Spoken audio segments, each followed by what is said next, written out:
स्वामित्व योजनेअंतर्गत राज्यातील 230 जिल्ह्यांमध्ये ही योजना राबविण्यात येते। छत्रपती संभाजीनगर जिल्ह्यातील मालमत्ता पत्रकांचे म्हणजेच पीआर कार्डचं वितरण पंतप्रधान नरेंद्र मोदींच्या उपस्थितीत ऑनलाईन पद्धतीने करण्यात येणार आहे। तसेच पंतप्रधान नरेंद्र मोदी देशभरातील लाभार्थ्यांशी संवाद साधणार असल्याची माहिती राज्यसभेचे खासदार डॉक्टर भागवत कराड यांनी पत्रकार परिषदेत दिली आहे।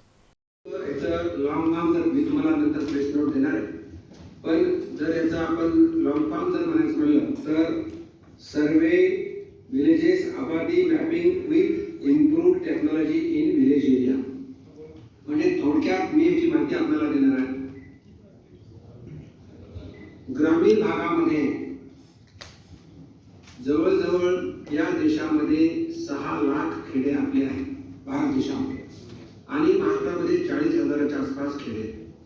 ग्रामीण भागात राहणाऱ्या नागरिकांना त्यांच्या घराचं पीआर कार्ड त्यांना मिळत नव्हतं, आणि पीआर कार्ड मिळत त्यांच्या बाउंड्रीज बरोबर नव्हत्या पीआर कार्ड नसल्यामुळे। आणि फक्त तेवढंच नाही तर पीआर कार्ड नसल्यामुळे त्या घरावरती त्यांना कर्ज सुद्धा काढता येत नव्हतं। तर अशा परिस्थितीमध्ये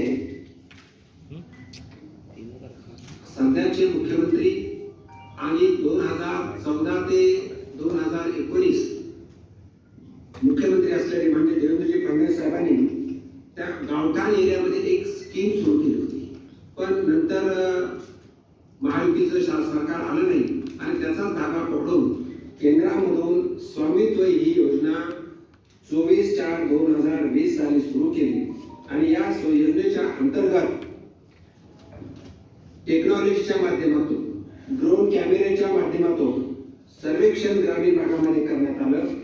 त्यामध्ये ग्रामीण खेड्यातील सर्व मालमत्तेचं सर्वेक्षण केलं, आणि या सर्वेक्षणाच्या माध्यमातून प्रत्येक ग्रामीण भागातल्या नागरिकांना आता त्याच्या मालकीचं पीआर कार्ड मिळणार। पीआर कार्डचा फायदा काय? एकदा मालकीचं पीआर कार्ड मिळालं तर त्यांना शेतीसाठी किंवा स्वतःच्या कामासाठी जर पैशाची गरज असेल, हे काम चालू आहे। आणि यामध्ये अत्यंत आधुनिक पद्धतीने केले असल्यामुळे, ड्रोन पद्धतीने केले असल्यामुळे त्याचा नक्कीच सर्व ग्रामीण भागातील जनतेला फायदा होईल। मी तुम्हाला सांगितलंच आहे की स्वामित्व योजनेअंतर्गत मिळणाऱ्या मालमत्ता पत्रक आधारित राष्ट्रीय बँकेतर्फे कर्ज मिळणार आहे। शेतीसाठी किंवा अन्य व्यवसायासाठी शेतकरी या जमिनीवरच स्वामित्व योजनेच्या माध्यमातून कर्ज घेणार आहे। आता या योजनेची सुरुवात उद्या सकाळी 11 वाजता माननीय प्रधानमंत्री दिल्लीहून करणार।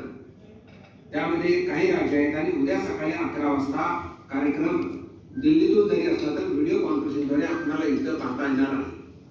तर आम्हाला तुम्हाला विनंती करायची की तुम्ही इथं यावं आणि हा कार्यक्रम पाहावा, याची जनजागृती झाली पाहिजे।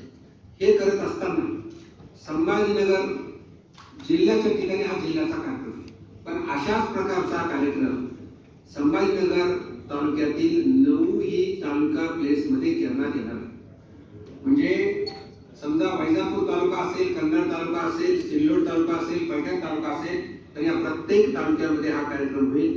त्या ठिकाणी तेथील ग्रामसेवक, तेथील तलाठी आणि त्याचबरोबर काही लाभार्थी म्हणजे ज्यांचे पीआर कार्ड तयार झालेत, या लाभार्थ्यांना सुद्धा तिथं बोलवण्यात येणार आहे। त्या धर्तीवरती आपण इथं सुद्धा या हॉलमध्येच असा कार्यक्रम घेतोय। हे करत असताना महाराष्ट्रामध्ये साधारण 30 जिल्ह्यामध्ये हा कार्यक्रम होतो।